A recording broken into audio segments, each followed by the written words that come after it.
The night sky above Manhattan was painted in gold and champagne light. The city pulsed with life, with limousines sliding across Fifth Avenue like sleek black sharks, carrying New York's elite toward one destination: the Langston Gala. Inside the glittering ballroom of the Langston estate, crystal chandeliers hung like frozen fireworks. The air shimmered with wealth, diamonds, silk gowns, laughter that smelled of arrogance. It wasn't just a party, it was a showcase of power. At precisely 8:47 p.m., the main doors opened and Malik Carter stepped in, tall, graceful, dark-skinned, wearing a tailored black tuxedo that fit like a second skin. His watch wasn't flashy, his shoes weren't loud, but the aura around him turned heads anyway. Yet, as his presence spread across the hall, so did the whispers. "Who's that?" "He's not one of us. I think he's some tech guy from the South."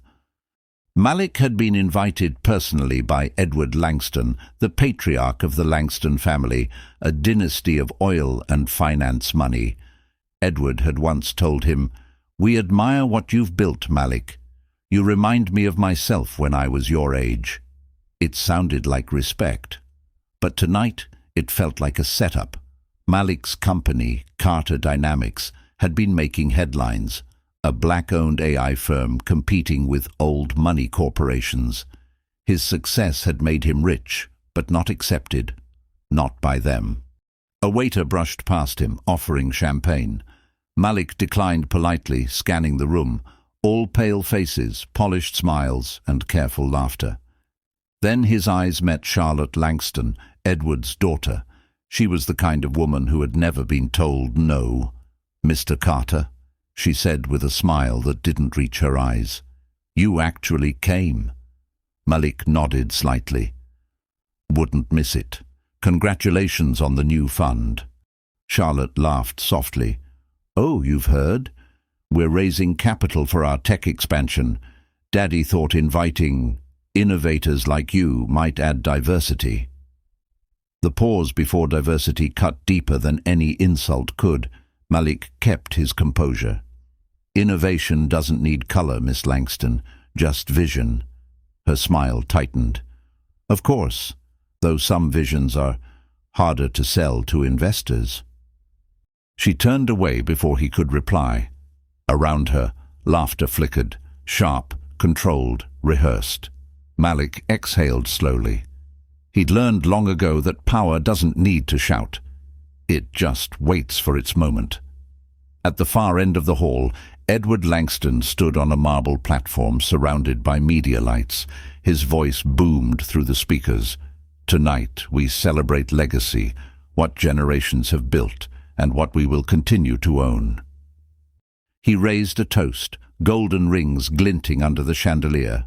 "To the Langstons, may our empire never fall." The crowd erupted in applause.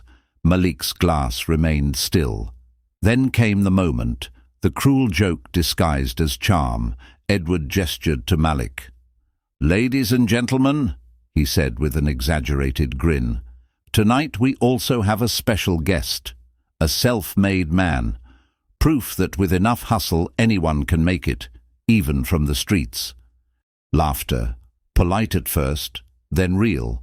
Malik stood frozen, smile steady but heart pounding. From the streets, he wasn't from the streets.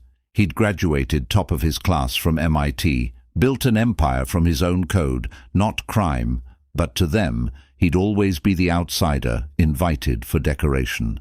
Charlotte raised her glass. To Malik, may his hustle inspire the help. The laughter turned sharp, glittering like broken glass. Malik's fingers tightened around his cufflink. He didn't leave. He didn't flinch. He simply looked at them. The room full of billionaires who thought they owned the world, and memorized every face. That night he didn't drink, didn't argue, didn't defend himself. He smiled once more, whispered something to the waiter, and walked out quietly through the marble doors. Outside, New York's cold wind hit his face like awakening. He took out his phone. one call. "Daniel," he said to his CFO, voice calm, "buy everything connected to Langston Holdings. I don't care what it costs. Start tonight." A pause. Then Daniel's shocked reply. "Sir, that's their entire empire." Malik's eyes reflected the city lights, sharp, unyielding, and unstoppable. "Exactly," he said. "They laughed at a man who builds empires. Let's show them what one looks like." And with that, he stepped into his black Rolls-Royce Phantom, silent, sleek, predatory, disappearing into the New York night, while behind him the Langstons kept laughing, unaware that their empire had just begun to crumble. The next morning, New York rose beneath a pale sun. Glass towers glimmered, traffic murmured, and the city forgot, as it always did, the dramas of the night before. But Malik Carter did not forget. He sat in his penthouse office on the 78th floor of Carter Tower, overlooking the Hudson. The skyline reflected in the windows behind him, a crown of light and steel. His desk was spotless except for a single black folder labeled Langston Holdings.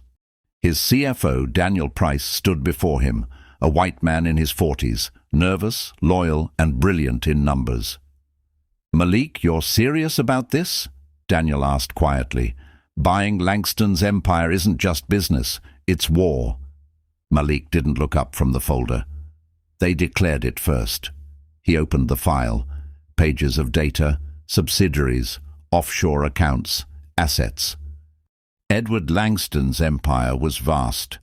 Oil, real estate, shipping, and the crown jewel, Langston Technologies, their attempt to dominate artificial intelligence. Malik had studied it for months.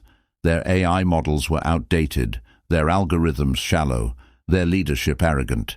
He could dismantle them piece by piece. "Daniel," he said, "start with their investors. Quietly. If we can buy their debt, we control their heartbeat." Daniel hesitated. This could cost billions. Malik finally looked up, calm, unshakable. "Then we'll spend billions. You can't put a price on dignity." For a long moment, the only sound was the hum of the city outside. Malik rose from his chair and walked toward the window. His reflection merged with the skyline. One man against a kingdom. His mind drifted backward, years ago, before the tailored suits and glass offices, when he was just Malik Carter from Detroit, a kid with nothing but a second-hand laptop and a dream. He remembered coding through freezing nights in his mother's apartment, eating instant noodles while algorithms became his escape from poverty. He remembered the rejections. "We don't fund founders like you." He remembered sleeping on the floor of his first office, and the day he signed his first investor deal. Every humiliation had been fuel. Last night's mockery was just another spark. Across the city, inside the Langston mansion, chaos was brewing. Edward Langston sat at the head of his mahogany table, reading the morning financial report. His wife, Eleanor, was sipping coffee. Charlotte scrolled through her phone, still smiling about last night. "Did you see the look on his face?" she laughed. "He looked like he was about to cry." Edward smirked. "Men like him always think they belong, until they realize they don't." Eleanor frowned slightly. "Edward, was that really necessary?" "Business isn't about kindness," Edward said coldly. "It's about control, and that man needs to know where he stands." He didn't notice the alert on his phone, a small notification from his bank. Langston Energy Bonds, 8% acquired by Carter Dynamics Group. He dismissed it as coincidence. A week later, he'd stop laughing. Back in Carter Tower, Malik's team was already moving. Dozens of analysts, lawyers, and strategists worked through the night, tracing shell companies, identifying weaknesses, and placing silent bids. Daniel returned with a laptop. "Sir, we've managed to secure 15% of Langston's debt portfolio through third-party brokers.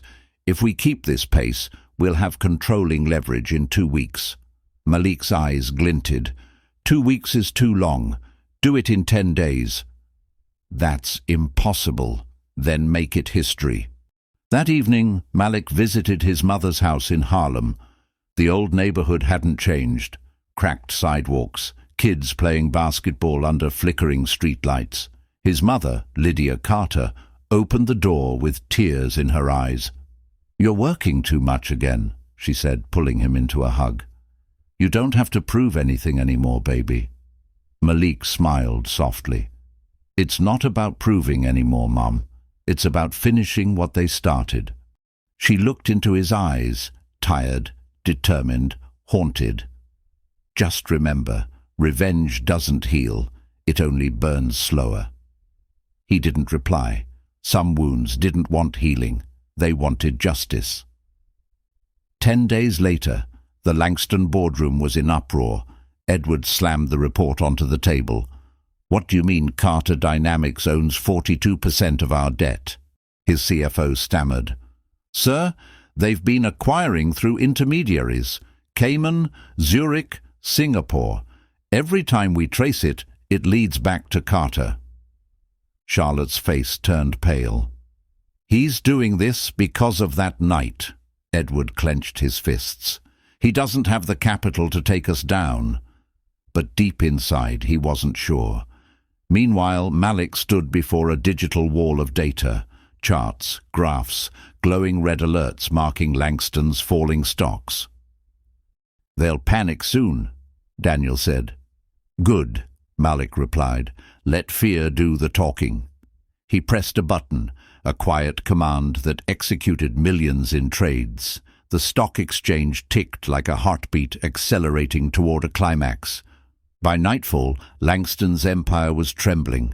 Investors were pulling out. Rumors spread across Wall Street that a major acquisition was underway. And through it all, Malik remained silent. No interviews, no statements, just a calm, invisible storm tightening around his enemies. 2 days later, Edward Langston received a letter delivered by hand. No seal, no signature, just a single line typed in gold on black paper. "Every empire falls when it forgets its foundation." Underneath was the Carter Dynamics insignia. Edward crushed the paper in rage, unaware that the foundation had already been sold by his own board, desperate to save themselves. That night, Malik stood alone on his balcony overlooking the city. The wind carried the sound of sirens, the hum of 1,000,000 lives, and the faint echo of his mother's voice. "Revenge doesn't heal," he whispered to the night. "It doesn't need to. It remembers." And below him, in the financial heart of Manhattan, Langston Holdings began to collapse, not with fire or fury, but with quiet precision, a storm born in silence, moving toward one inevitable moment, the takeover. The morning of reckoning dawned cold and clear. The Langston estate, once a symbol of old-world pride, now looked like a fortress under siege. Reporters crowded the gates.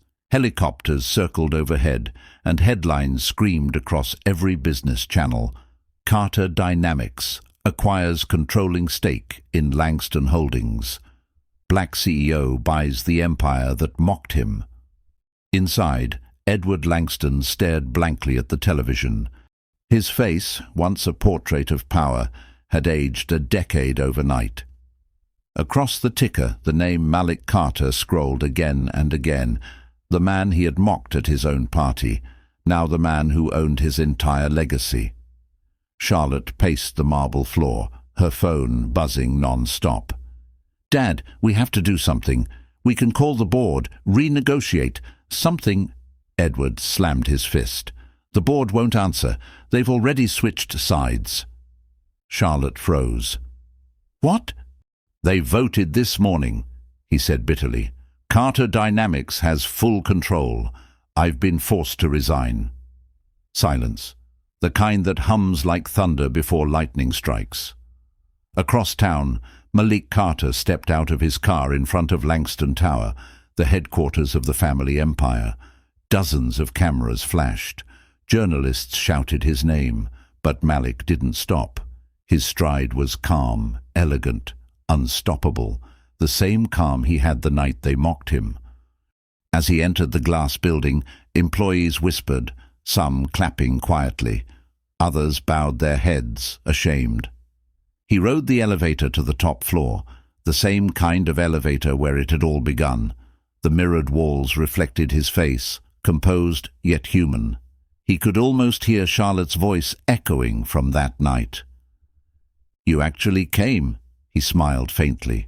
"Yes," he thought, "and now I'm home." The elevator doors opened to the top floor.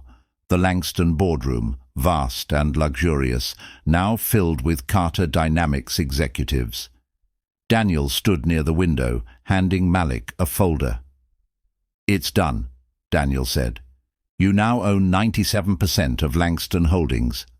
Malik took the folder, flipping it open. The Langston signature, Edwards, was already there, ink smudged from shaking hands. "Has he arrived?" Malik asked. "Yes, sir. He's waiting in his office." Edward Langston sat alone, staring at the portrait of his father above the fireplace. The oil painting looked down at him with the same cold authority he'd used on others his whole life. The door opened quietly. Malik stepped inside. No security, no entourage, just presence.